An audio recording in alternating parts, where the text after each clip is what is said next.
Now, more details about the horrific mass shooting in Quebec at a Quebec City mosque that left 6 people dead and 8 wounded earlier this week. Now, look, this was, of course, rightly called by the Canadian Prime Minister Justin Trudeau a terrorist attack against Muslims, which, look, that seems pretty obvious.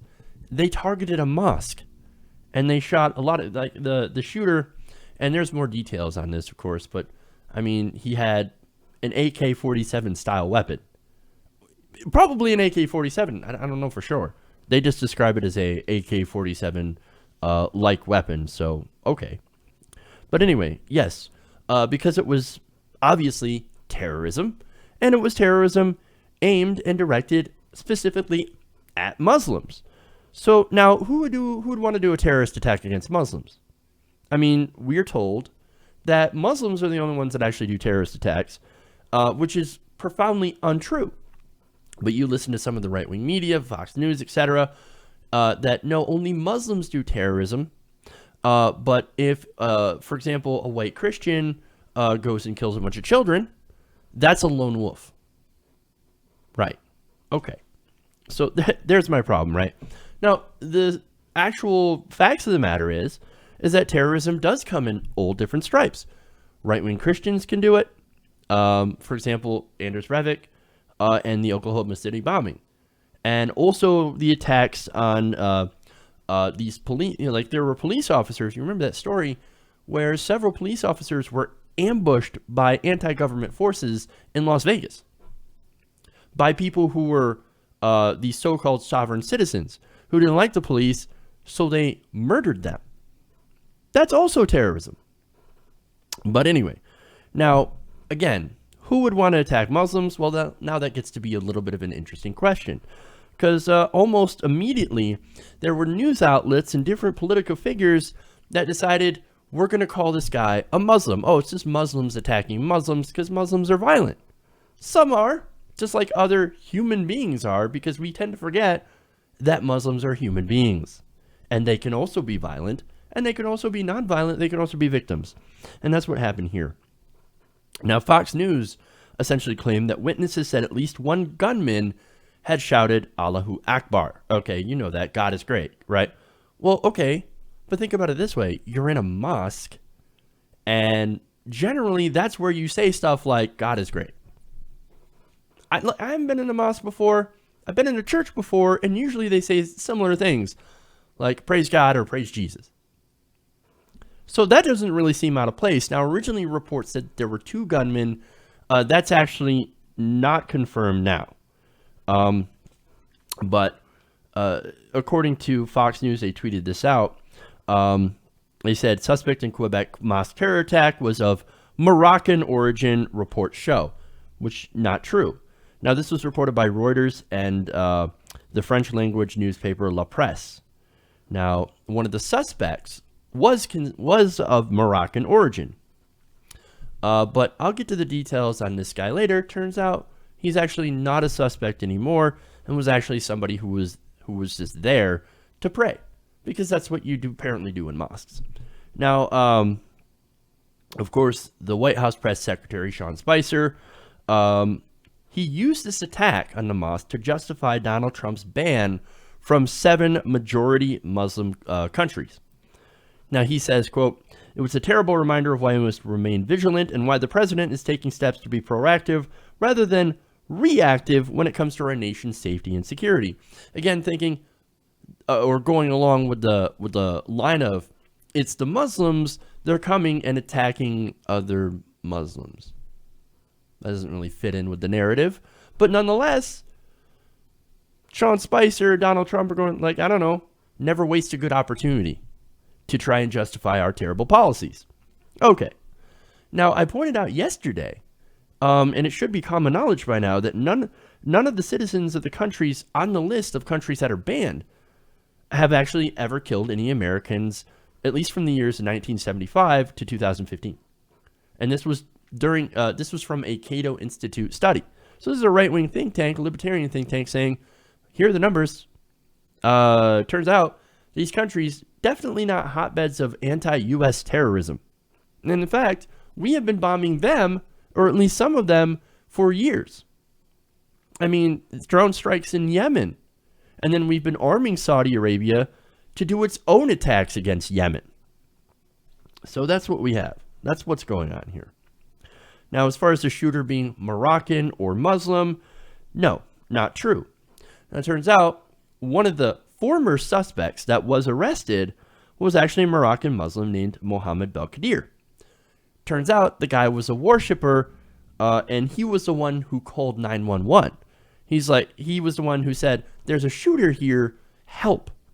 This guy calls for help, he gets arrested because we assume that all Muslims are, of course, terrorists.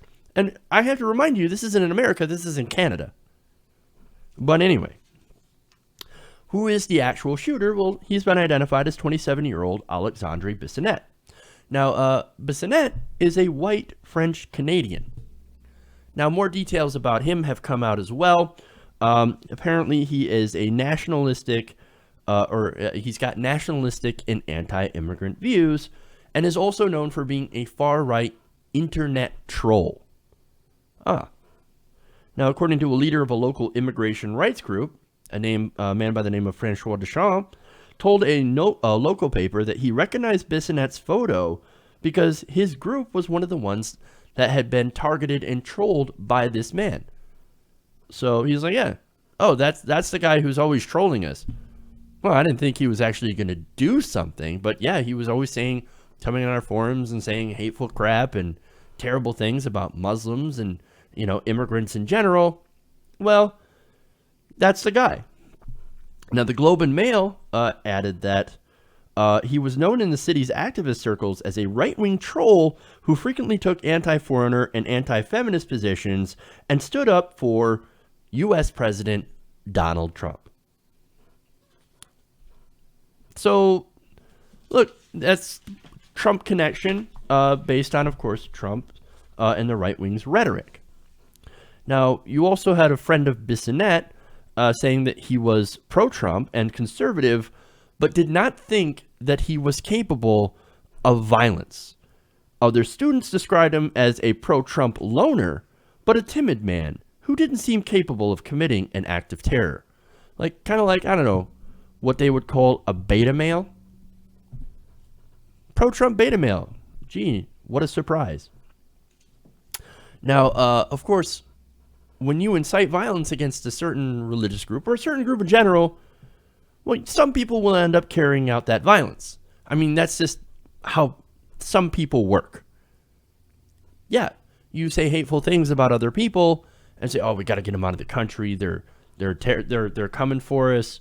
They're bad people. They want to destroy us." Well, it's no surprise when somebody actually takes that seriously and says, "Yes, we do, and we're going to do it through violent means," which no one should ever do. I mean, look, you even have some instances of anti-Trump people getting violent and beating up Trump supporters. However, even those situations, it's kind of nowhere near this. So if you're a Trump supporter and you want to complain that, hey, man, we've had some Trump supporters that are beat up. I hear you, man. I don't agree with that. I condemn the people that beat up Trump supporters simply for being Trump supporters. That's ridiculous. Don't do it. But at the same time, you're nowhere near what some of these far-right anti-immigrant Trump supporters have done. So, I mean, just got to keep it real, right? Because on the other side, you do have some people, some unhinged people, going and shooting up mosques. Or even shooting up churches. So, and again, it's not the first time anything like this has actually happened. But unfortunately in this country, and even just in a lot of Western countries, we seem to focus specifically on Islamic terrorism. While, yes, it is an issue, studies have also found that right-wing terrorism actually happens far more often in the United States. So, I mean, for example, since 9/11, right-wing terrorists have killed almost twice as many Americans in homegrown attacks than have been perpetrated by radical Islamists. And this is according to research by the New America Foundation.